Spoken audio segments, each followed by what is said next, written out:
Well, aloha everyone, and mahalo for joining us today. My name is Jesse Miller, and I'm with Pacific Housing Association. On behalf of our team, I want to sincerely thank all of you for taking the time to join us for this very important statewide conversation. We know this topic continues to impact housing providers, residents, legal professionals, nonprofit partners, and communities across Hawaii. As this process continues to evolve in real-world situations, we felt it was important to bring everyone back together for a practical follow-up discussion. We've had strong engagement from our prior sessions, and one thing we heard clearly was that people wanted to better understand what this law looks like in practice, not just what the law says on paper. Therefore, this session is really centered around education, implementation, and community understanding.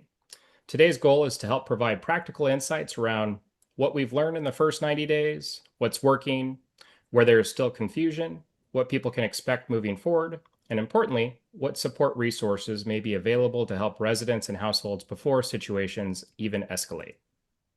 One thing we really want to emphasize is that this conversation is not only about process and compliance, it is also about helping connect people with information, communication, and support resources that may help promote housing stability and assist residents who may be facing financial hardship. Now, a quick disclaimer, since we have like 6 judges on here and 80 attorneys, I do have to say that this webinar is intended to be for general educational purposes only and does not constitute legal advice. Participation by speakers does not imply endorsement or affiliation by the courts, mediation organizations, or public agencies. Before we begin, we want to take a moment to thank our speakers for allowing Pacific Housing Association to help facilitate this educational webinar. And for those who may be newer to PHA, just a quick overview of who we are and the role we play. PHA is a Hawaii-based nonprofit focused on strengthening long-term rental housing across our islands. We support education, compliance, collaboration, and practical implementation across housing systems. Our membership manage and operate more than 20,000 long-term rental homes across Oahu, Maui, and Hawaii Island, which include all forms of long-term rental housing, such as affordable, workforce, market rate, senior, student, and military. So, whether you manage a single rental or thousands of homes statewide, our resources can assist you. But at the heart of what we do, we're really focused on helping strengthen communication amongst the public, private, nonprofit, and housing communities to improve long-term housing outcomes statewide. So let's jump back into the mediation requirement, where this conversation has really evolved over the last several months. Back in December, PHA and attorney David Chee hosted an in-person housing law session introducing the mediation requirements and broader 2026 legal updates. After that, attendees asked for a more implementation-focused follow-up. So we helped host a statewide webinar, which brought together more than 400 participants across Hawaii. What made this session especially important was that it also included perspectives connected to the Hawaii courts and the Mediation Center of the Pacific, helping provide additional insight into how the updated process would work in practice. Now, today's session continues that effort with a focus on practical implementation, common questions, and ongoing community education around the updated mediation process. To help deliver today's information, we structured this into 5 phases. Phase 1 will begin with prevention. This section focuses on resources, financial assistance programs, and practical support that may help residents and housing providers avoid mediation altogether when possible. At the end of the day, earlier communication and available support can often lead to better housing stability outcomes. In Phase 2, we'll discuss mediation preparation. This includes best practices, documentation, expectations, and lessons learned from early implementation. We'll then move into behind-the-scenes insights from the mediation process in Phase 3. This helps everyone better understand trends, workflow, and practical observations from what mediation centers are seeing. Then we'll discuss what may happen when mediation does not result in resolution. This section helps provide clarity around next steps and procedural expectations. And finally, we'll hear perspectives on observations around trends and implementation considerations from the courts. We also built in time for questions. We received a strong number of questions during registration, and we'll do our best to cover live questions submitted during today's webinar. Here are some of the most common questions and topics submitted. So first one is, what happens if mediation fails? Second, clarification around the eviction and mediation process. Thirdly, repeat non-payment or repeat mediation concerns. Data effectiveness of updated process. And then finally, best practices and common mistakes.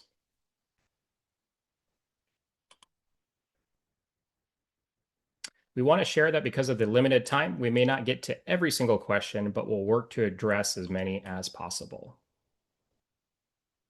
All right, now I'm excited to introduce our speakers. First, we'll bring in Danny Gela from Catholic Charities Hawaii, who will help us walk through available resources that may assist residents and households experiencing financial hardship. Then after, we'll hear from attorney David Chee, who has been instrumental in helping guide this educational discussion and will provide legal and practical insights around implementation. Following David, we'll hear from Tracy Wilkin, Executive Director of the Mediation Center of the Pacific, who will provide valuable insights into the mediation process and observation from implementation. And then we'll hear from Judge Melanie May, who will share observations and broader procedural consideration from the court's perspective.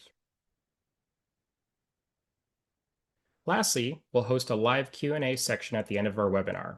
I want to thank all of our special guests throughout Hawaii who joined us to assist with any potential island-specific questions from all of you. Okay, so Danny, take it away. Next slide, thank you. Good morning, everyone. Thanks so much for being here. My name is Danny Gela with Catholic Charities Hawaii. I'm the program administrator with our housing assistance and referral programs. Today, I'm going to walk through what rental assistance actually looks like on our end, how to refer, what the process is, and what you can realistically expect. My goal is to make this as practical and useful for you as possible. Next slide. Okay. So today we'll cover a few key things. First, what resources are available statewide. Then how the referral and screening process works, what documents are needed, and probably most important, what timelines really look like. I want you to leave with a clear picture of how this works in real life. Next slide.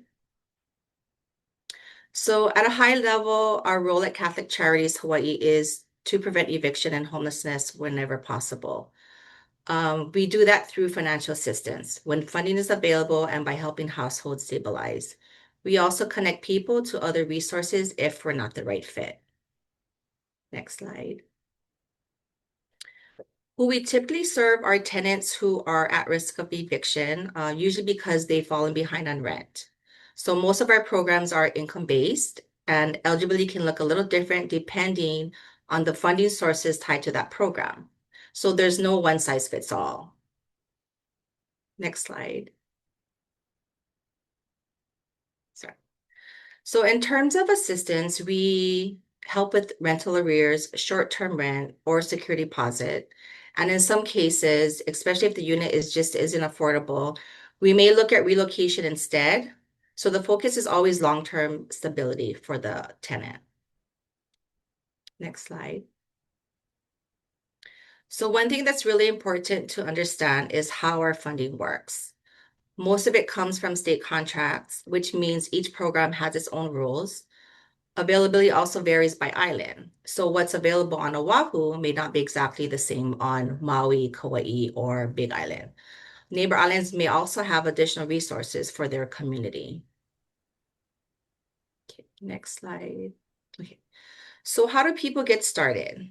It all begins by contacting the nearest Catholic Charities Hawaii office. We are located statewide. From there, we do a formal screening. If it looks like a possible fit, the case moves forward for a more in-depth review. So starting early really helps us here. Next slide. So during the screening, we're looking at a few key things: income, how much is owed, whether the household can sustain the unit, and whether we have funding available at that time. So all of those pieces really matter. Next slide. So for tenants, we'll ask for basic documents, government issued ID, social security card, proof of income, copy of their lease agreement, tenant ledger, and any eviction or mediation agreement. There may be other documentation requested depending on the household composition or the tenant situation. So the more complete this is up front, the faster things can move. Next slide. Sorry. Okay. For landlords, we'll need a W-9, a rent ledger, lease verification, and agreement to payment terms if there is any. So landlord participation is really essential. We can't complete assistance without it. Next slide. So timelines are probably one of the biggest questions we get.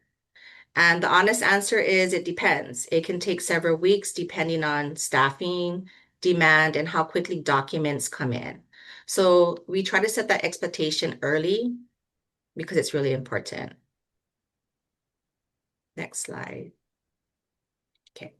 So if a payment plan between tenant and landlord isn't realistic, we may look at relocation, helping the tenant find new housing and maybe paying for security deposit. I know that doesn't always help the current landlord, but it can prevent the debt from growing and stabilizes the tenant moving forward. Next slide. So I also want to be transparent. Not everyone will qualify, and we may not be able to cover the full balance. So that's why early referrals and communication really make a difference. Okay. So why early intervention matters? It improves chances of assistance, prevents eviction filings, reduces financial burden, and also promotes housing stability. So the earlier someone reaches out, the more options we have. Waiting until things escalate, like right before eviction, it kind of limits what we can do. On the next slide. Here's how to reach us. We have contact numbers by island and a shared email inbox as well. Please don't wait. Referring early really helps both tenants and landlords. I will also have a handout with all of this information for everyone to take with them after the seminar. Okay. So just to wrap up, we start with a screening, understand eligibility varies, make sure documents are complete, and plan for some processing time. At the end of the day, our shared goal is to keep people housed whenever possible. Okay. And finally, these are some common questions we hear, things like timelines, funding limits, and eligibility. Hopefully this gives you a clear picture, and I'm happy to answer any questions after this. Thank you. Awesome. Thank you, Danny. Appreciate it. Okay, so next up, Attorney David Chee. Take it away. Thanks. Hi, everybody. I'm David Chee. Thanks for joining us. In reviewing and preparing for today, I took a look at a lot of the questions that were submitted online as to what people would like to see addressed. And I noted that there were a lot of technical questions regarding, what's required under the law and the like. I'm going to suggest that a lot of those questions were actually answered previously in the prior webinar that we did. And so if you have not already done so, you might want to consider reviewing that other webinar because I understand that it's still available on the Pacific Housing Association YouTube channel. And I told Jesse that I would tell everybody to like and subscribe. So please check that one out if you want to get the nuts and bolts of how the current law works. I'm going to be referring to the law as Act 278. It's also referred to as HRS, Hawaii Revised Statutes, 521-68 because Act 278 became HRS 521-78, and so that is the current law that is in place. But this seminar is more geared towards practical aspects of the law and practical aspects of the application of the law since it's gone into place. And so I wanted to share some more observations and more things that I think that I've figured out as to the best practices and how to approach the complying with Act 278 and to get the best result. So the first thing is that I think that when you think about a non-payment situation that you have with a tenant, you have to look at it as an opportunity because if somebody is having a problem paying the rent, their problems are probably a lot deeper than just that. You have to realize that most people really, really want to have a place to stay, and so to the extent possible, they will pay their rent so that they can continue to have a place to stay. If it's gotten to the point that payment of rent is a problem, there's probably other problems too. So. I think that the first thing that you ought to do when you have a non-payment problem is get some legal advice. You might want to consider, if you don't already have an attorney, getting an attorney so that you can make sure that you know exactly what you need to do in order to comply with the law and move forward. Now, I know that being a lawyer, me telling you to get legal advice is sort of like sounds like an ad, but I'm going to tell you that you don't have to call me. I suggest that you find an attorney that you're comfortable with and that you get some legal advice. Um, but you might want to look at a non-payment problem as a situation that allows you to help somebody solve their problems. And I think that the easiest way for you to solve a non-payment problem is to get them to pay. And the easiest solution to that is to help your tenants get some aid. So, as Danny had been saying, there's actually quite a bit of aid that is available out there. Now, it changes from day to day. I think that the programs, come and go. And so, what's available at any particular time is going to be different.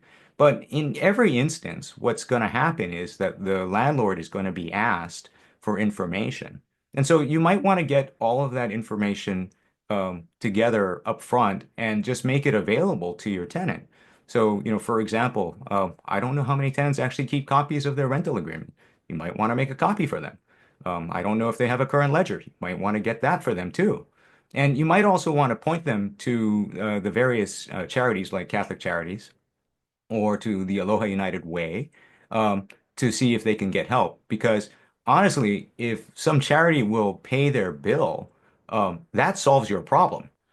Free money solves everybody's problems. So whether, and when the landlord is the one receiving the free money, hallelujah. So I think that what everybody ought to be doing is keeping track of what type of aid is available and making sure that their tenants know about that aid. And when a landlord starts to see a tenant, maybe falling behind, maybe just a little bit, let the tenants know what type of aid is available and encourage them to apply for that aid and to start early. I'm going to suggest that starting early is a really good idea because, as you can imagine, if you're giving away free money, there's a ton of people applying for it. And so the charities are generally overwhelmed with requests. And so it takes a long time for people to get processed. So the sooner you get in line, the sooner that somebody will see the application. So when you have a tenant that is not paying their rent, the easiest solution is, like I said, figure out some way to help them get it paid. And if that's not possible, the other thing that you ought to do is consider talking to the tenant about if money isn't coming from the outside world, is a payment plan something that can happen? And that's a discussion that you can have even outside of mediation. The whole purpose of Act 278 was to make sure that landlords and tenants talk to each other. And the mechanism that the legislature decided was to require everybody to do mediation before they file an eviction lawsuit. But you're not required to do mediation first. You can just talk to your tenant and find out, what's going on and whether or not a payment plan can be made. And if you can do that, then you can save yourself a whole bunch of time and trouble by just reaching a payment plan with the tenant, and hopefully that resolves in actual performance, and that'll solve your problem. Um, the other thing that you can do is, if you can't come up with a payment plan, what you can do is you can maybe, discuss with the tenant moving out. Because ultimately, if you were to file an eviction lawsuit, that's what you would be looking at, is having the court have the tenant move out. And so what you want to do is, if the tenant has, for example, irretrievably lost their job, um, they're never, or they can't work anymore or something like that. They simply can't afford the unit that they're in. Um, an exit date is probably the kindest and best thing that you can do under those circumstances. And when you are looking at an exit date, I'm going to encourage you to be practical about it. One of the things that you got to consider is that even if you were to file an eviction lawsuit against the tenant, and to get them out, right now most eviction lawsuits are taking something in the neighborhood of 2 months to resolve. So I'm not expecting that you're going to be able to get a tenant out anytime faster than that, even if you went to court.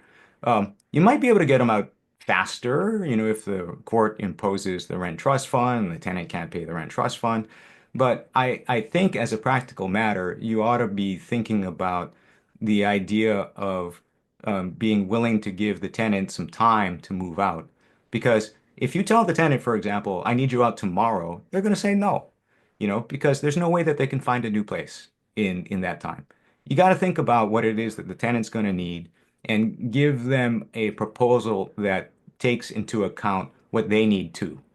Because otherwise, you're never going to get to an agreement, and you're just going to end up going to moving forward with either some form of litigation or something unpleasant. So, in any event, you might want to talk to your tenants to either get a payment plan or a move out date before you do anything further. Now, when you have the problem where the tenant, there's no solution that you can come to independently with your tenant, then that's when you have to decide whether or not you want to start up the Act 278 process. So, everybody knows, the Act 278 process starts off with a 10 calendar day notice to the tenant telling them that they need to pay the rent. Otherwise, if they don't, and if they don't pay the rent, that the landlord may start up a summary possession action. The 10 calendar day notice contains a whole bunch of different notices to the tenant, and there is a form of it that you can get. Of course, everybody I think knows. You can get a copy of the 10 calendar day notice for each of the circuits off of the judiciary's website. There was a question that we received asking whether or not we were required to use the judiciary's 10 calendar day notice version, or that version of the 10 calendar day notice. And I'm going to tell you, no, you are not required to do it. But why wouldn't you? I mean, here's a notice that's already been approved by the Supreme Court. Why not use that? And so, in any event, I always suggest that people just use the judiciary's version. If you want to use a different version, you can. The formula for what has to be stated in the notice is in Act 278. Act 278 specifically says what must be included in the notice. So if you want to make your own, you can make your own. But I don't know why. I don't really know why you would. So, uh, when you are deciding whether or not to send out that 10 calendar day notice, there's a couple of things you got to keep in mind. The first thing to keep in mind is that when you are sending out that 10 calendar day notice, you are committing to mediate if the tenant elects to mediate. So there are costs to you if you are going to send out that 10 calendar day notice, or potential costs to you. So, if, for example, the tenant doesn't really owe very much money, and you don't really want to go and mediate over $250, then I suggest that you not send out that Act 278 letter.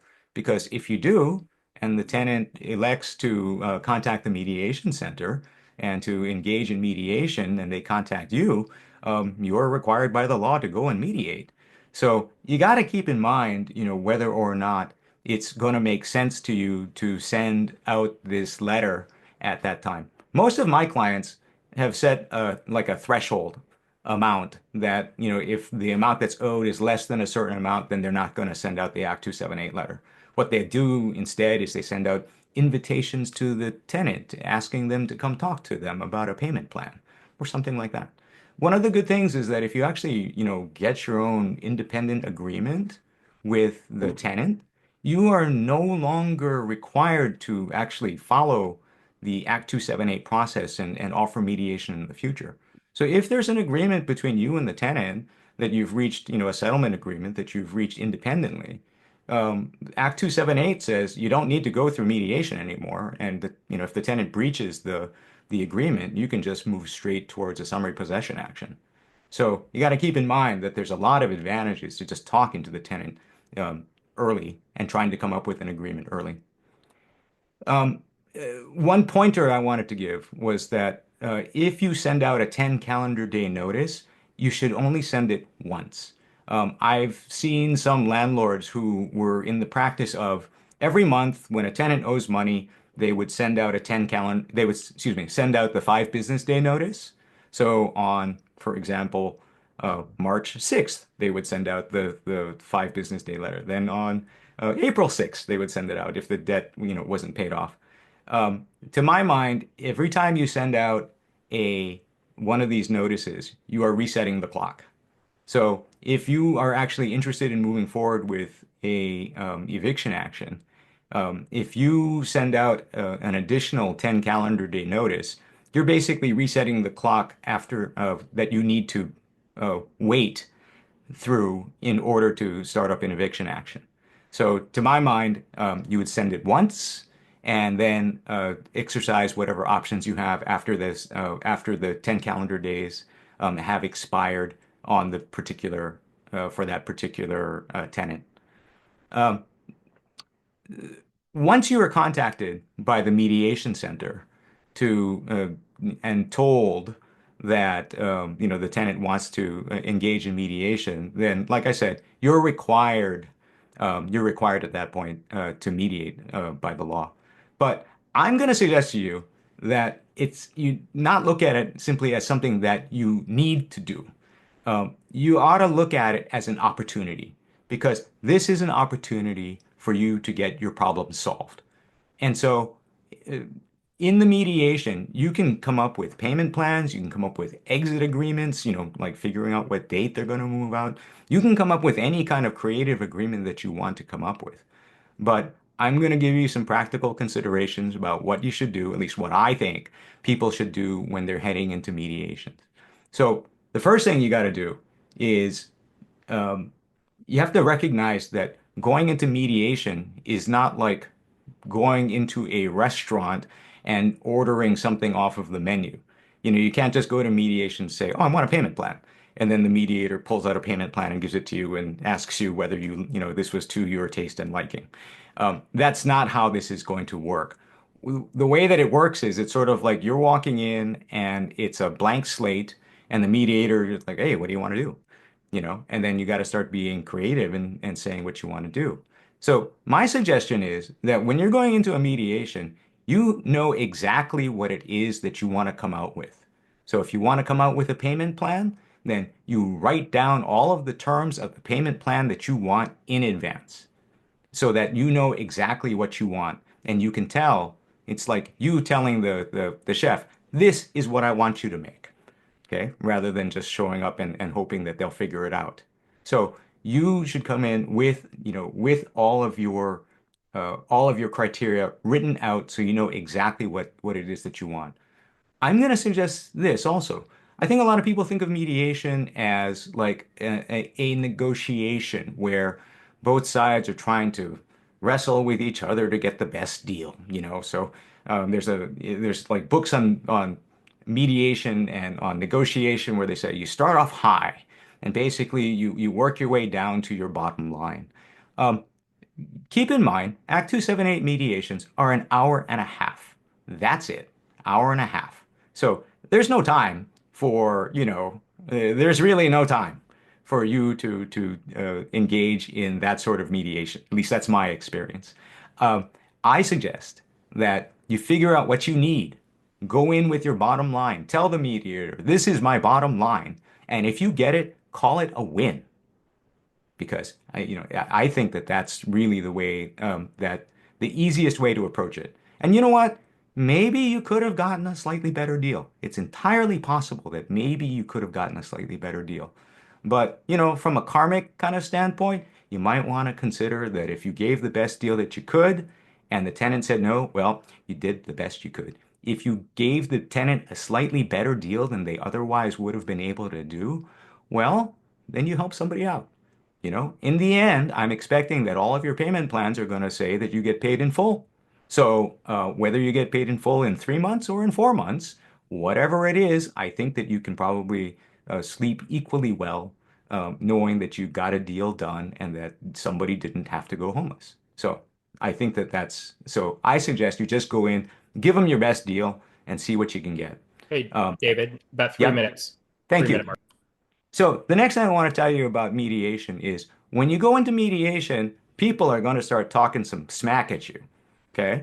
I'm going to tell you that right off the top.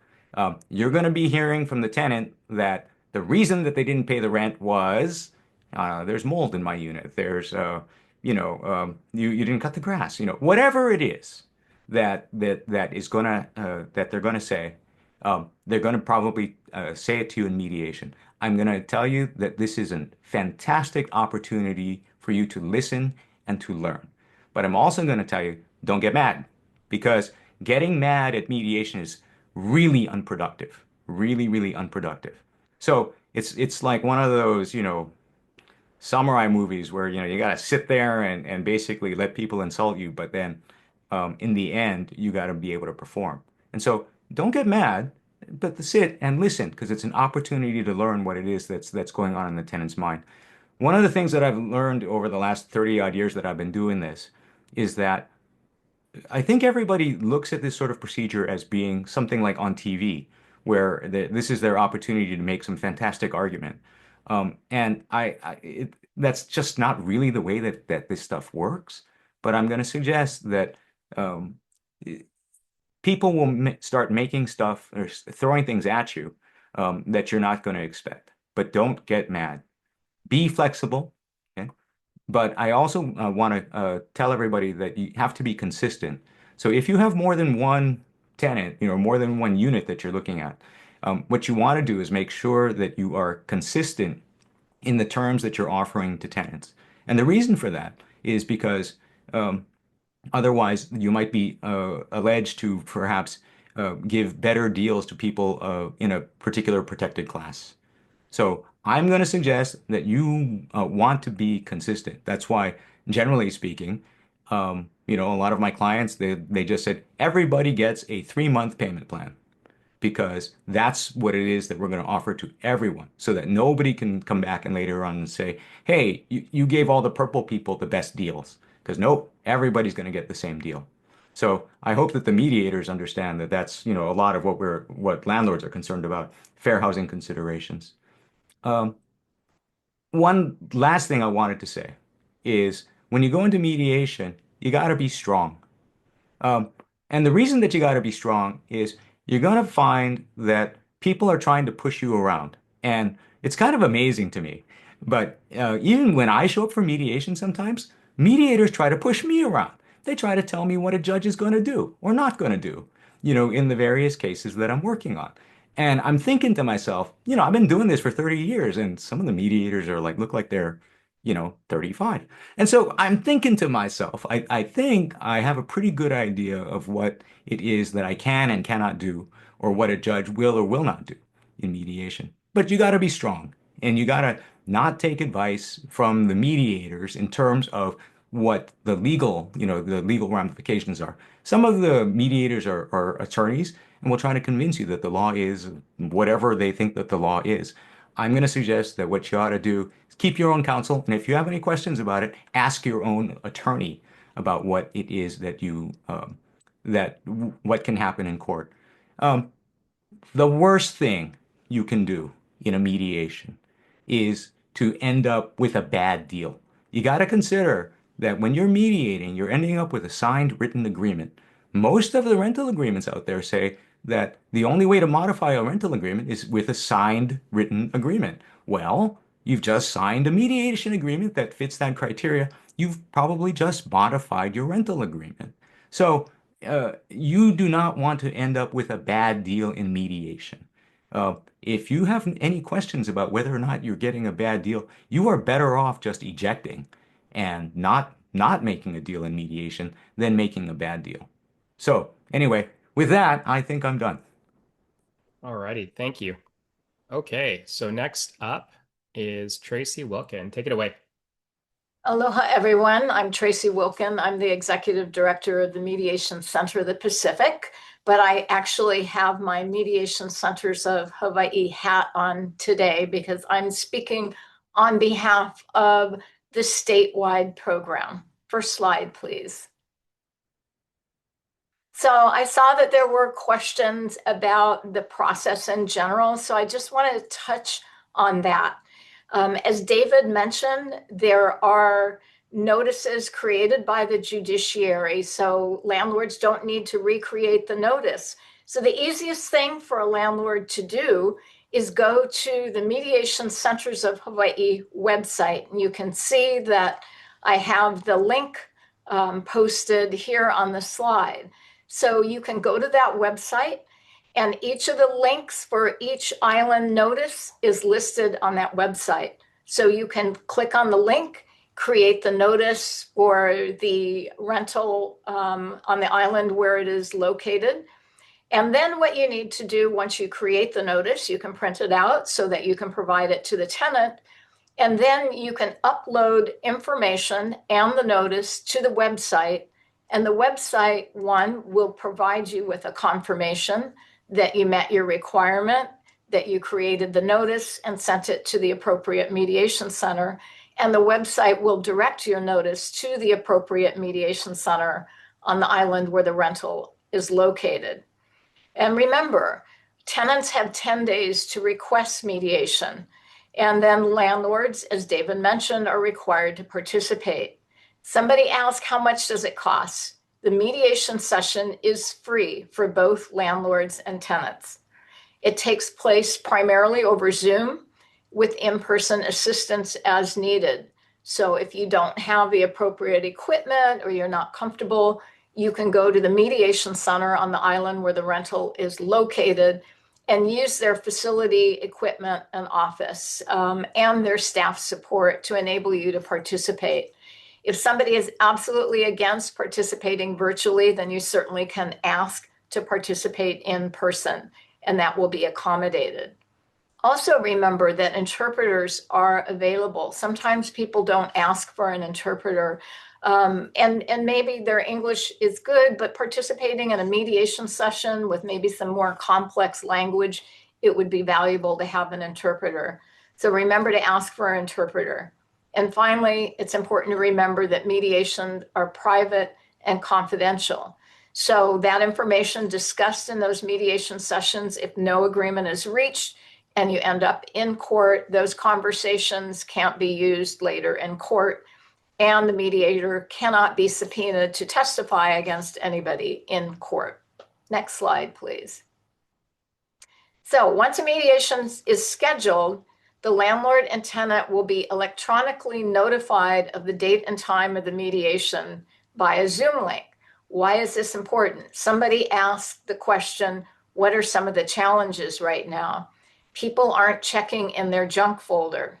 Sometimes the notification goes to the junk folder. So we have had tenants and landlords say that they didn't receive a notice, but the notice might be in your junk folder. So definitely check. There are multiple notices that get sent out, and that is the link to participate. Next slide. So important, always prepare for mediation. Gather and organize information and documents, including the lease agreement, how much rent is due, including utilities, if that is part of the rental agreement, a realistic payment plan, and possible new living arrangements if a payment plan is not possible. So tenants should be thinking about these things and preparing this information in advance, just like landlords should, as David mentioned. If you don't understand or if you have complex issues, talk with an attorney. So landlords have the opportunity to talk with private attorneys, as do tenants, but tenants also have the opportunity to reach out to legal aid. And think about potential outcomes. What can you do? What's a reasonable timeline for payment plans? What are your plans? What other options are there? And it is important to go in, as David mentioned, with a plan in mind. It's also important to go into mediation with an open mind. Part of the mediation process is understanding what the current circumstances are, why a tenant isn't paying, what the expectations of a landlord are, so that they can reach agreements that work for both of them, that are realistic. And oftentimes a landlord doesn't know what a tenant's going through, or a tenant may not understand the hardship they're creating for a landlord when they're not paying their rent on time. And perhaps they're one of the tenants that, as David mentioned, each month they're late. So that conversation can be valuable as well. What can we do so that you pay your rent on time, because I can't keep having you pay your rent late? And we need to have an agreement about that so this doesn't keep happening. Next slide. So some of you ask, how is the program working? So between February 5th, when the program started, and April 30th, 305 cases were mediated statewide. 258 of those mediations, or 85%, resulted in written agreements.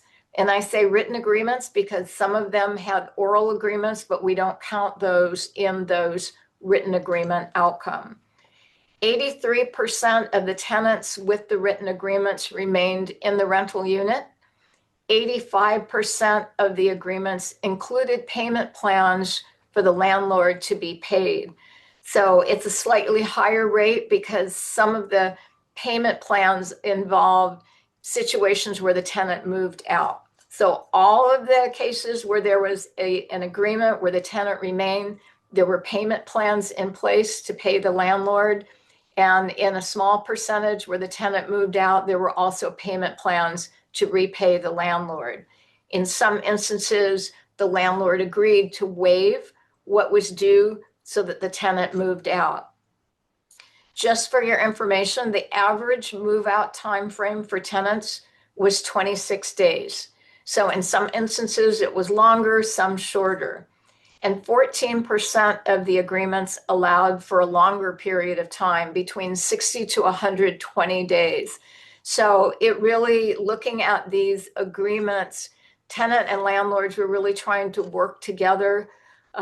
There were landlords really trying to be supportive of tenants when they learned about their situation and what tenants were doing to rectify the situation. Some were reaching out and were able to get rental assistance, but in a lot of cases, they weren't able to get rental assistance, but they got other jobs, or they had other financial resources that they were able to get to be able to set up realistic payment plans. And I also want to add, somebody asked the question about how many notices were received, and I didn't include that in this slide, but I can tell you that between that period of time, so it's a little over 2.5 months, 1,258 notices were received statewide. And now you may say, well, only 305 cases were mediated. But in 351 cases, there was no contact with the tenant. So tenants did not reach out, which tells us that we have a lot more education to do, which will be my final slide. Additionally, 286 cases settled prior to mediation, meaning that landlord and tenant talked, they reached an agreement, as David mentioned, or tenant did pay the rent that was due. We've noticed this is an extremely high number of notices, and the number climbed from the first month to the next month. And looking at the situation anecdotally, it seems with our economy, the way our economy is challenging, with the increase in gas prices, the increase in food prices, that families are struggling. So they can't pay their rent on time, so they're late. Some of them are coming up with other plans. Others continue to struggle. But this is very unlike any of the prior programs that we've run with this high volume. Next slide. So just a couple anecdotal comments about what participants are saying about the mediation process. The mediator did a spectacular job in making sure that things moved along smoothly. I'm ever so grateful this program exists and plan to recommend any possible tenant I encounter in the future to use this process if given the opportunity. The mediator was very patient, explaining the process in detail and respected my time. I'm very grateful for this free service. It reduced so much stress. I'm very fortunate to have had this opportunity to help me and my family stay housed, and I'm happy we were able to come to a realistic solution. So, final slide. Some of you ask, how can we help? How can we help get the word out about this program and make this program even more robust than it is? We need to encourage tenants to participate. As you heard me say, 351 tenants didn't reach out and take the opportunity to mediate, to have that conversation with their landlord. So reinforce the importance of immediately calling a mediation center on the island where the rental property is located to schedule a mediation session. Help tenants understand the importance of notifying the mediation center in advance if they can't attend the mediation session. Remind tenants to prepare for mediation. It is those cases when they're prepared that landlords are more likely, understandably, to reach an agreement with them. So they need to gather their information and have a plan in place when they go into mediation. And tell tenants to only reach agreements they can realistically complete. And that's part of the mediator's job to reality test in a confidential session about whether or not a tenant can really make those payments and live up to that plan. But it's important for them not to reach agreements that they can't live up to. And encourage tenants to ask for an interpreter if English isn't their primary language so that they can fully participate in the mediation process. Those are my final thoughts for this part. Thank you very much. Awesome. Thank you so much, Tracy. Okay, David, we will go back to you if mediation does not end in resolution. So there's not too many answers here, but at that point, your choice is to decide whether or not you want to move forward with a summary possession lawsuit or whether or not you want to not do that. Those are really your choices. I'm going to suggest that in making that decision, you got to consider your costs. And your costs include monetary costs, such as attorney's fees, costs, and if you are successful in removing the tenant, you got to consider your cost to get the unit back into habitable condition. And you also have to consider possible rent loss that you're going to suffer during the time that you're going through the litigation, and also the time that the unit sits vacant until the next tenant comes along. Of course, if your current tenant isn't paying anything, then that might make the decision kind of easy for you. But those are the sort of monetary things that you need to consider. You also have to consider that if you're going to go and litigate, that if you're a property manager, that there's going to be time that you need to spend, time and energy spent monitoring and participating in the litigation. So that's not exactly free. The other thing you have to consider is that oftentimes when you bring a lawsuit against somebody, that gives them an opportunity to bring a counterclaim against you. So filing an eviction lawsuit sometimes encourages, or I don't know if encourage is the right word, but it gives people thoughts of filing a counterclaim against the landlord for things that they think that the landlord might have done wrong. So you have to keep that in mind also. And also know that if you're filing an eviction lawsuit against your tenant, you're going to be damaging your relationship with your tenant. So I suggest that what you're going to do is consider your costs and consider the outcome that you want. I'm going to suggest that really what you ought to do is consult with your attorney and discuss whether or not it makes sense to move forward. Now, for those folks out there who don't have an attorney and you're thinking about going and doing this by yourself, it's certainly possible that this can be done without an attorney. But I was thinking about an analogy, and I was thinking this is sort of like deciding to climb Everest without a Sherpa. So, you could do it. It's possible, but then you might just end up in a What's a deep Sherpa? crevasse. A Sherpa is a guide. Oh, okay. The Sherpa is the folks that make their living by helping the Everest climbers get to the top. Usually, the Sherpas are the guys carrying all the equipment and carrying all the stuff and telling you how to get there. And they make their living at it because they go up and down the mountain all the time. And so they know where to go and where not to go. And they know what you need to bring and what you better leave behind. If you're going to go on this journey, you might want to find somebody who's gone on the journey before, so that you don't end up lost. Uh, I sit through a lot of court hearings. Um, I see a lot of pro se landlords trying to work their way through the court system.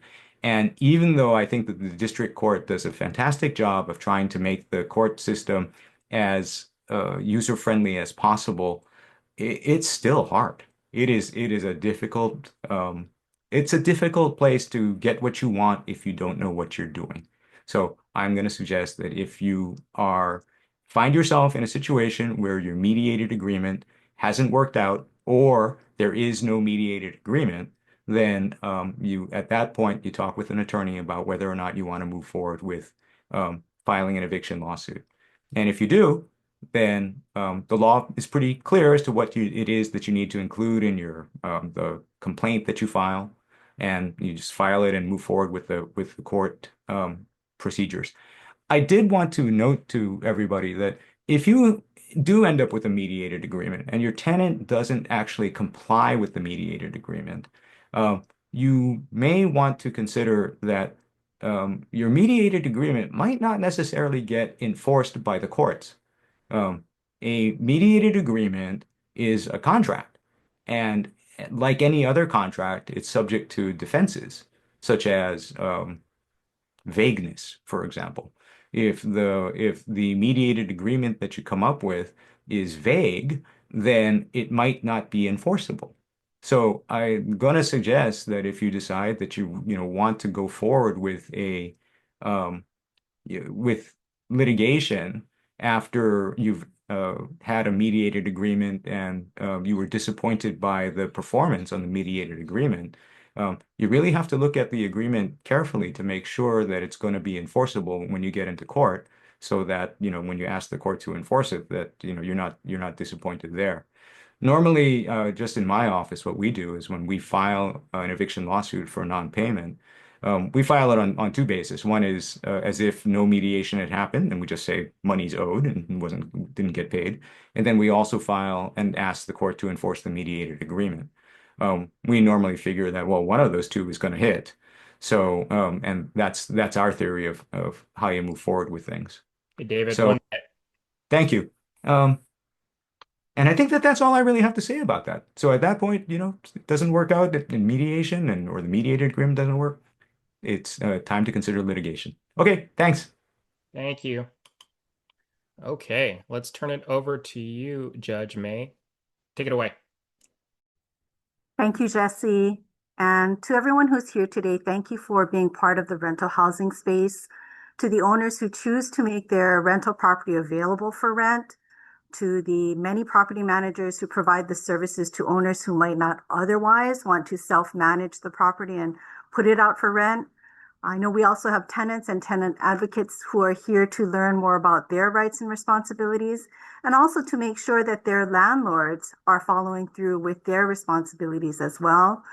To the many mediators and mediation centers who are providing services under Act 278, and many of whom provided services even before Act 278 took effect, and to the many attorneys who are providing legal advice to landlords and tenants at the Access to Justice Room, the self-help centers, and through the various legal service organizations.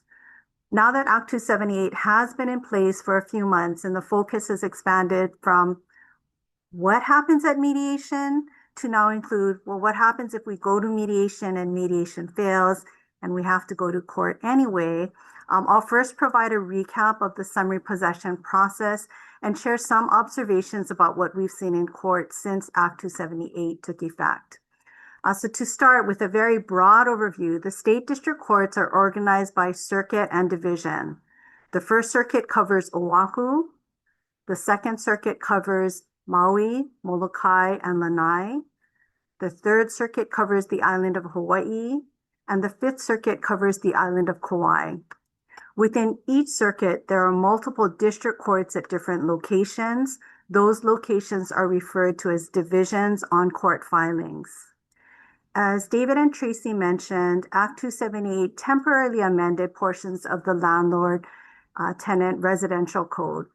The code is codified in Chapter 521 of the Hawaii Revised Statutes. You can find the statutes online. Probably the easiest website to go to is the legislative website, www.capitol.gov. The judiciary website also contains information about frequently asked questions on Act 278. A link to the FAQs either has been or will soon be posted in the Zoom chat. For those who might be participating by telephone or watching the recording of this webinar in the weeks to come, the documents can be found at, and I'll read the address, it is long, https://www.courts.state.hi.us/self-help/court/forms. Under Hawaii law, an eviction case is generally referred to as a summary possession case. The court case begins with the filing of a summary possession complaint. The judiciary created and prepared PDF fillable form complaints and other documents for landlords to use under Act 278. Those form documents have been tailored for each circuit with pull-down options so that it shows the appropriate division and or is modified based on the appropriate summons. A link to those documents either has been or will shortly be posted in the Zoom chat. And again, for those who are participating by phone or watching the recording later, you can go to the judiciary's website. I won't repeat that very long email, the website address. The forms are designed to be user-friendly and to ensure that the filing party provides the court with the information required by statute and with the information that will facilitate the processing of the cases. As David mentioned, the use of the forms is encouraged but not required. But as David also mentions, the form has been approved by the Hawaii Supreme Court. Summary possession complaints must be filed within the circuit and the division where the rental property is located, not where the landlord lives or works, not where the property owner or the property manager's office is located, and not where it is most convenient to the landlord's attorney. Again, it needs to be filed where the residential rental property is located. When the complaint is filed, the court issues a summons and sets a court date. It is the landlord's responsibility to serve both the complaint and summons on the tenant. Service is not something managed by the court. Once the case is filed, they proceed in several stages. The first stage is the returnable. This applies on all islands. For cases on Oahu, the second stage is the pretrial or status conference. For cases filed on other islands, status conferences are sometimes set at the discretion of the presiding judge. And the last stage in all cases is the trial, and that applies on all islands. Act 278 contemplates that the landlord and tenant will have mediated, or at least try to schedule the mediation date before their first court appearance. As Tracy mentioned, the mediation centers have a fast track for the scheduling of mediations under Act 278 and have done a great job trying to get everyone whose contact information has been provided and who has reached out to them into mediation in a timely fashion. If the landlord and tenant have not mediated before their court date, they should be prepared to inform the court, number one, if a mediation date has been scheduled, number two, what the date of the mediation is, and number three, if they've not scheduled mediation at all, to make sure that current information about their contact has been provided to the mediation center. We've observed that sometimes mediation has not occurred because the landlord has an outdated telephone number or an outdated email address for the tenant. This is the opportunity for the parties to exchange that information and provide it so that the mediation centers can get them into mediation. The court will likely take the status of mediation and any updated mediation dates into account when setting the next court date. Now, if a landlord filed a complaint under Act 278 but did not attach a letter or notice from the mediation center regarding the status, the landlord should be prepared to answer questions, sometimes tough questions, about what happened when they provided the notice to the mediation center and what is happening at this point. If the parties mediated the current dispute before their first court date and the mediation did not result in agreement, the court still has discretion to order an additional mediation if there is good cause. This does not mean that every single case that went to mediation and failed is going to go back again, but sometimes there are changed circumstances that might warrant a further mediation. In terms of what we've seen thus far, in February and early March, which were the first few months after the act took effect, there was a temporary decrease in the filing of new summary possession cases. This was completely expected in light of the new notice requirements and the use of pre-filing mediation. By April and May, filings have started to pick up. We see that the mediations were able to catch up with the large influx of cases that they received, and we are seeing that more and more cases that are coming to court have gone through mediation. With that, I guess I'll wrap up and simply say, if the case proceeds to court at that point and mediation has been exhausted, there is really no difference between an Act 278 case and a non-Act 278 case. We proceed with status conferences, pretrial conferences, motions if they are filed, and then we end with trial. For trial is bifurcated across the state. Usually the first trial is on the issue of possession only. The second trial, if one is needed, is regarding any monetary damages. I will build onto what David said earlier. It is always helpful for people to seek legal advice, both for landlords as well as for tenants. And people often say, well, what happens if I can't afford an attorney? There are self-help centers and access to justice rooms across the states and all of the circuits. The centers are staffed by volunteer attorneys who have received training before they've been allowed to participate as a volunteer. They provide free legal advice to both landlords and to tenants. Additionally, for tenants who cannot afford to hire an attorney and they've already exhausted their options at the self-help centers, I would encourage tenants to look for legal service organizations that might be able to provide assistance and representation. I'm going to name a couple. This is not an exhaustive list, but for tenants out there, two typical places that people will go to are the Legal Aid Society of Hawaii, as well as Volunteer Legal Services of Hawaii.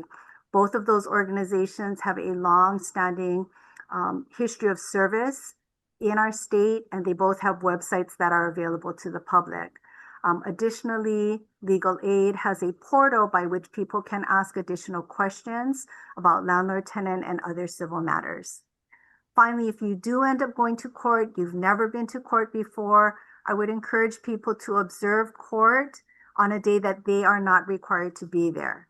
So if you have a landlord-tenant case, maybe come to court to observe a returnable.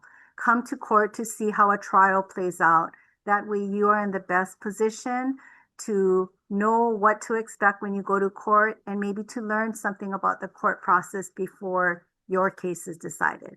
With that, thank you very much. I'll turn it back over to Jesse. Awesome. Thank you, Judge May. Okay.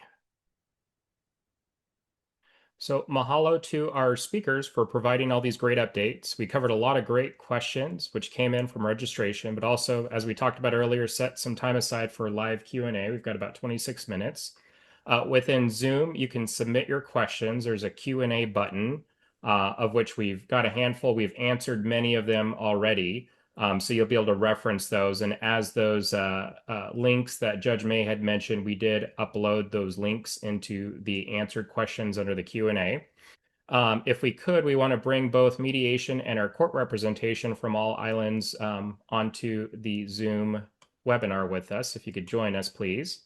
And then we'll start with some questions here. So let me pop into the questions.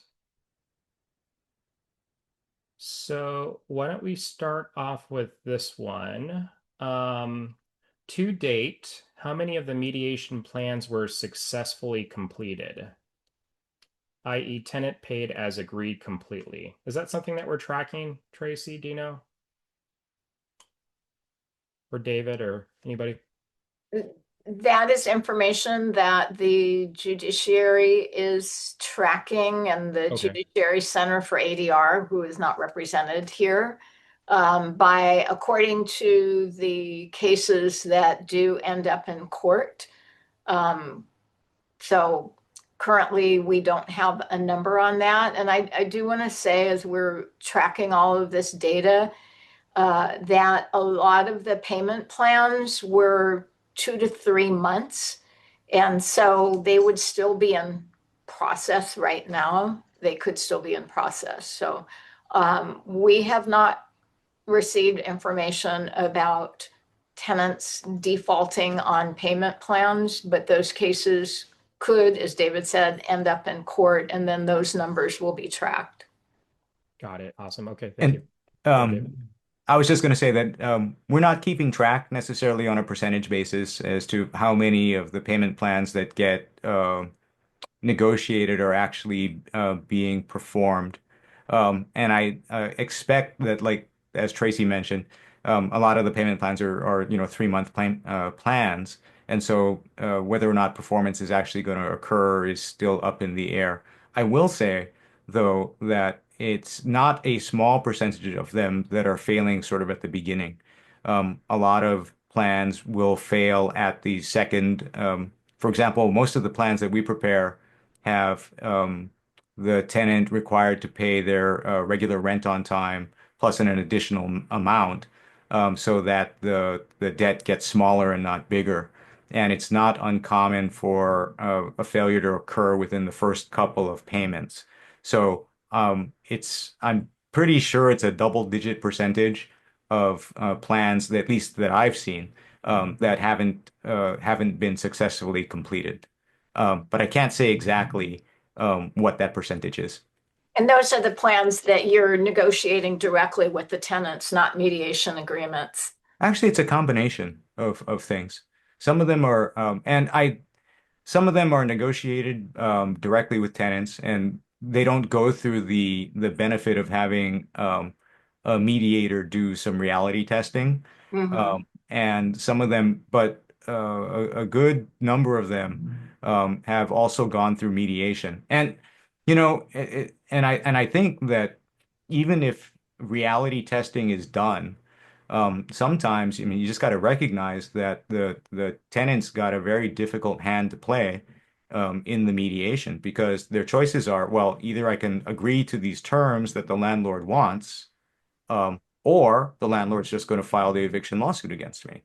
And so even if the terms are unpalatable or difficult or perhaps even impossible, I think oftentimes tenants will agree to the plan simply because that will delay, at least to some degree, the filing of an eviction lawsuit.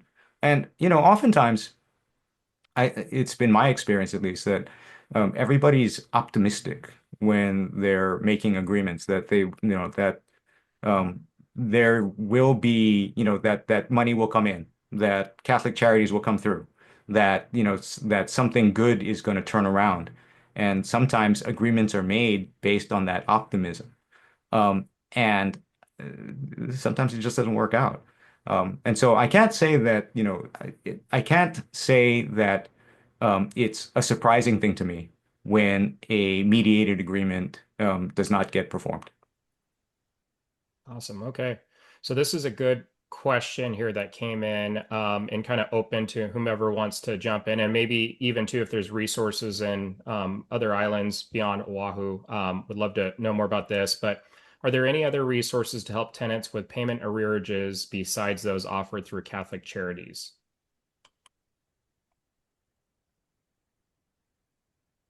Can I toss this one out? Which is my usual recommendation when I speak with tenants and I suggest to them that they seek help is I mentioned Catholic Charities first because I think that Catholic Charities is a really high quality organization and does a really good job of things.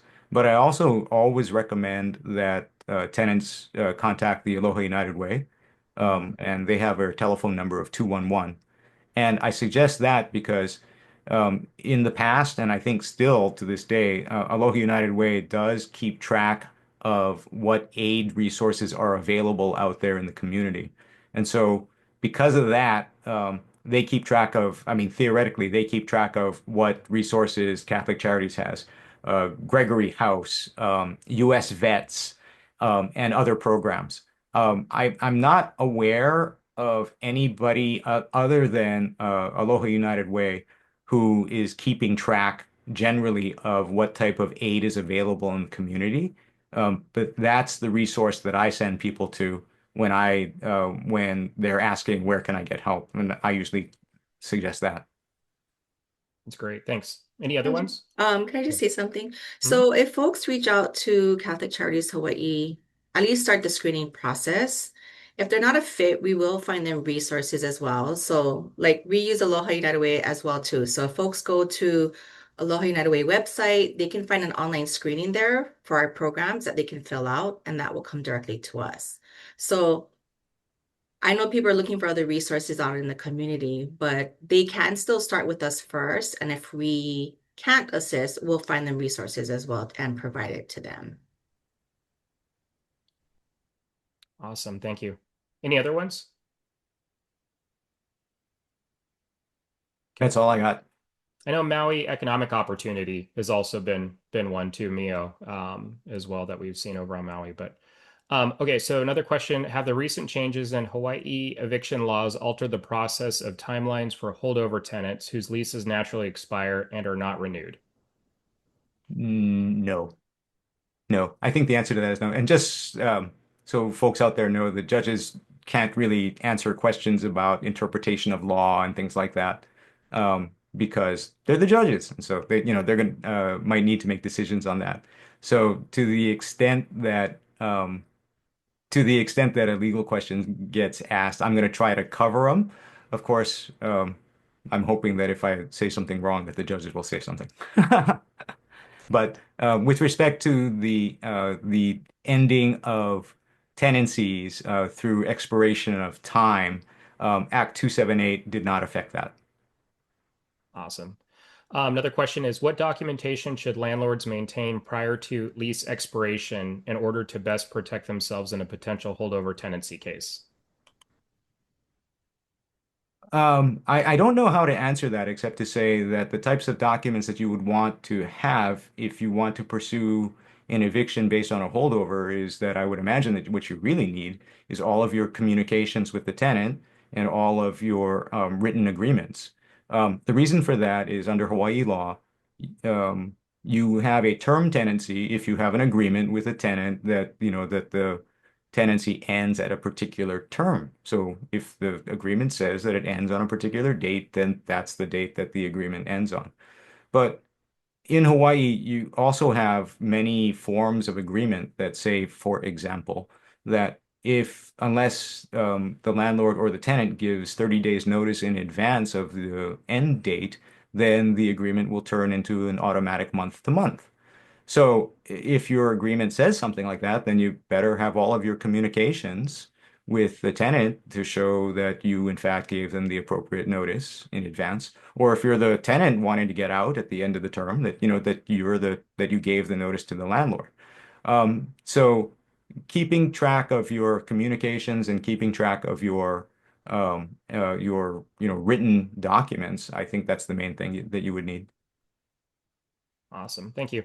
Okay, so here's another one. Danny, this might be for you too. It says if our tenant was sent a breakdown of how much assistance they may receive from Catholic Charities monthly, then does that mean they were accepted?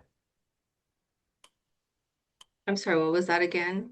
It says if our tenant was sent a breakdown of how much assistance they may receive from Catholic Charities monthly, then does that mean they were accepted?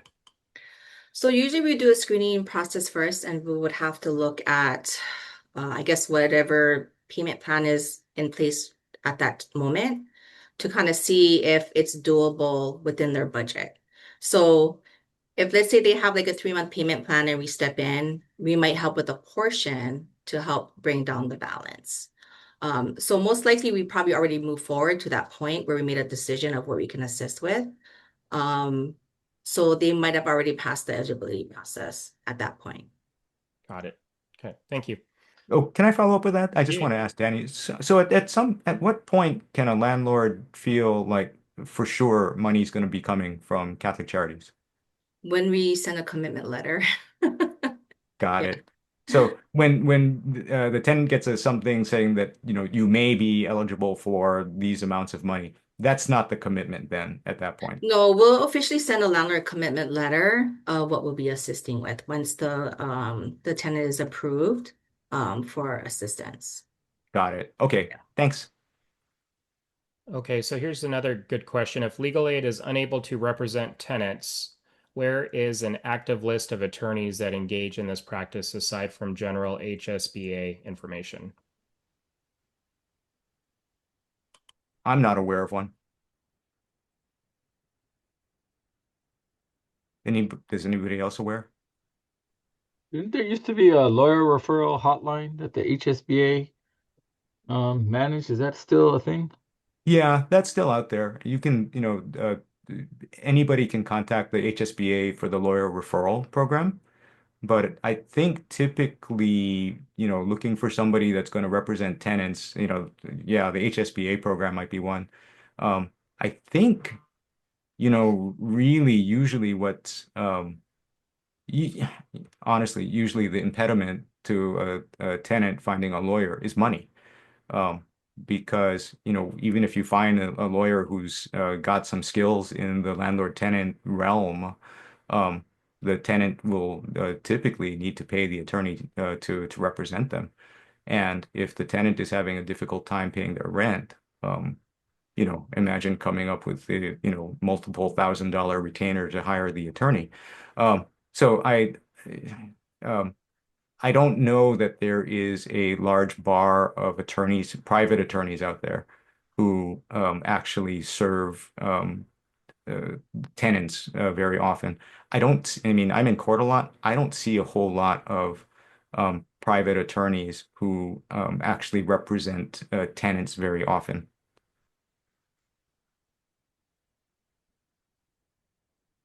Okay, so another question is, if a tenant doesn't pay on time according to the mediation agreement, but asks to negotiate to make a delayed payment, can we accept that or shall we proceed with litigation? Okay, so this is sort of I'll take this one. Um, this gets down to a question of policies. And my suggestion to anybody who's a landlord who has more than one unit is that you have to make consistent policies because you don't want to be accused of later on saying, well, you made exceptions for all of these people, but you didn't make an exception for me. Is it because of my race? And so the my suggestion is that you come up with a policy and you stick with it. So if your policy is that if a tenant is going to be late on a payment, and you could make your policy that you will allow that. You will allow the tenant to be up to 7 days late on one payment, and maybe that will be your policy going forward. And that as long as you're consistently applying it, there's really no problem, with that as far as I can tell. You're going to want to make sure that you have sent out emails and documents and things like that to basically state to the tenant, we're going to give you this one-time exception, and if you ask again, we're not gonna say yes, so that it's all documented and that everything is clear.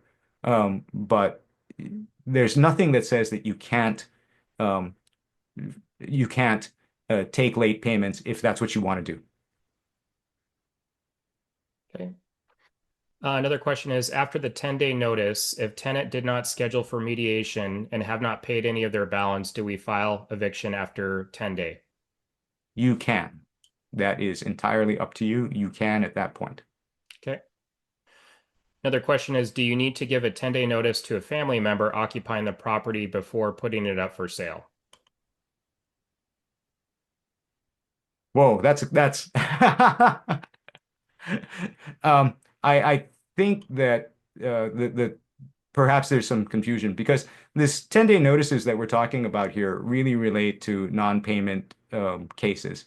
I think we'd need a lot more factual background on that particular question before we could approach it. Okay. Are landlords permitted to begin coordinating post-tenancy repairs, contractor estimates, and inspections during the final months of the lease term provided proper notice is given? I think that's kind of the same bucket, huh? Yeah, I'm sorry. That's something that you're gonna need to gonna this that's sort of beyond the purview of this particular seminar. I will suggest that, generally speaking, if everybody agrees, if the tenant agrees, and everybody buys in, usually there's not a problem. But if you're asking, can you do that as a matter of right, you might want to consult an attorney and give them all the facts. Okay. What if the tenant is almost done with the mediated payment plan and has one payment left and needs to revise their payment plan for the smaller balance? Do you need to attend mediation again? Can you revise a current payment plan if both parties agree? You can always modify any agreement by agreement of the parties. You never need to go to mediation if everybody agrees. It's mediation is, to my mind, the tool that you use when you're having a difficult time communicating with the tenant. Or if the tenant is having a hard time communicating with the landlord, mediation is the tool to get things, get communications going. But if you already know what you want to do and everybody agrees, write it down and sign it, and then that should take care of it. Okay. If a tenant makes a partial payment of rent after receiving the notice, but before mediation, as a landlord, should we send an updated 10-day notice with the new amount owed?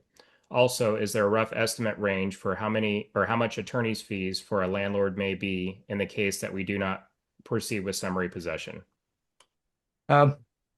So first question is, if part of the payment has been made, but not all of it, should you send out a new 10-day letter? And I'm going to say that, as far as I'm aware, there's no specific law that gives you the answer to this question. So I'm just going to tell you what my general practice and general advice has been on this, which is that if a tenant pays off what is stated in your demand letter, your 10 calendar day letter, and pays it off within the time period that you stated in the demand letter, then they're done with your demand. But if they haven't paid off what's stated in your demand letter, then my perspective is then you can still move forward as if they hadn't paid anything at all. Of course, you can't sue them for amounts that they've already paid, but in terms of your rights to move forward with a summary possession action, I don't think that they're affected unless everything gets paid off. Otherwise, for example, if you send out a 10-day letter saying that the tenant owes $1,000 and then they pay you $1, that doesn't, I think it would be, I think most people would think it would be absurd to then say, oh, well, now you got to send out a new 10-day letter, and because they paid you $1 and now you got to keep going. And there's nothing in the law that says that you need to send out a new 10-day letter every time a payment gets made. So my view of it is that the practical aspect is that if the amount due hasn't been paid by the expiration of the 10 days, then you have the rights that the law gives you. at that point. Okay, thank you. Where does Act 278 most materially shift the burden of proof and procedural risk from tenant to landlord compared to traditional summary possession practice? And how should property operators restructure compliance systems to avoid inadvertently statutory violation? Well, that's an interesting question. I'm going to say that I don't think that it shifts any burdens of proof. Um, from what my view of it is that the entire purpose of Act 278 was to see if we could get landlords and tenants to communicate and come up with solutions on their own to these non-payment eviction problems. And but once you've gotten past, mediation and, done whatever agreement that you've done, the burdens of proof, once you get to court, have not shifted at all. The landlord still has to prove their case by a preponderance of the evidence. And on the tenant side, they do their best to make sure that the landlord can't do that. So I don't see any shifting of the preponderance of the burdens of proof. Um, Likewise, in terms of, making sure that landlords follow the law, I think the main thing is to make sure that the landlords know that they need to send out the 10 calendar day notice before they start up an eviction action.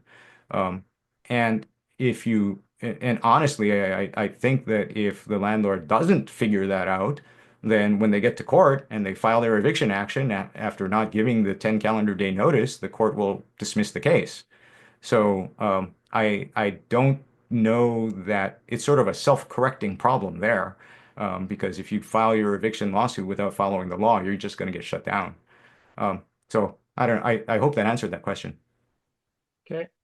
We've got time for maybe one or two more here. David mentioned that if you come to an independent agreement before mediation that is not upheld, that you can go directly to summary possession. Does that independent agreement have to be signed by both parties, or does it just need to be a written agreement, i.e., email or text documentation? The law doesn't require any particular format or signatures and things like that. But if you're going to make the argument to a judge that there was an agreement and that the tenant didn't follow the agreement, the more it looks like a real agreement, the better off you are. So, if you've got an agreement that's got everybody's signatures on it, then I think that that's pretty compelling. If you've got a bunch of emails going back and forth, or, in the modern age, text messages going back and forth, I think that you run the risk that somebody's saying, "Oh, I didn't write that. That my kid sent that," or, something like that. There's more questions about the authenticity of the terms of the agreement, the further away you get from what I think most people are traditionally looking at to say, that's an agreement. So the more it looks like a real agreement with signatures and things like that, I think the better off you are. Awesome. Any final words from anybody before we wrap? I want to apologize for dominating all the time. I apologize because I was hoping to hear from all of the judges that have so graciously given their time, and so I apologize for doing that. Anything that any of the judges want to add or anything, or Tracy or Danny? I just want to say thank you to everyone for being here today, for learning, for supporting the program and helping us improve it. Most importantly, to help landlords and tenants, to help tenants stay housed and landlords to be paid. So, and mahalo to Jesse for coordinating. Awesome. And can I say Well, one last thing, which is yeah. simply that, you know, uh, my job is basically and usually to evict people. That's just what my job is. But the best part of the job is when I can figure out some way to help somebody avoid eviction. That's really the best part, is if we can figure out how to do that. A long time ago, when I first started this practice, people would come to me and say that they want a tenant evicted. And what I realized over time was that what they really wanted was their problem solved. And so the problem usually being non-payment. So if we can find a way to creatively avoid um, evicting people and still get the landlord what they need, we really ought to be doing that, because I think that that helps everybody. Nobody, an eviction is like a car crash. Sometimes it has to happen and we got to just get through it. But, you know, if we can avoid it, man, that's better for everybody. So my final thought, sorry. Awesome. No, you're good. Well, there's nothing else. Mahalo again to our speakers, special guests, and everyone who joined us today, all 372, I think, that registered. We appreciate you being part of this important statewide conversation as we continue working to strengthen communication, education, and housing stability across Hawaii's long-term rental housing community.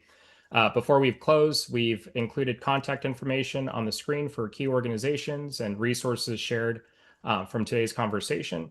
If additional general questions arise, we recommend that you direct those to the appropriate entities that are listed here as well. For anyone who might benefit from revisiting this information or sharing it with others, today's recording will also be made available through Pacific Housing Association's YouTube channel as part of our continued community education efforts.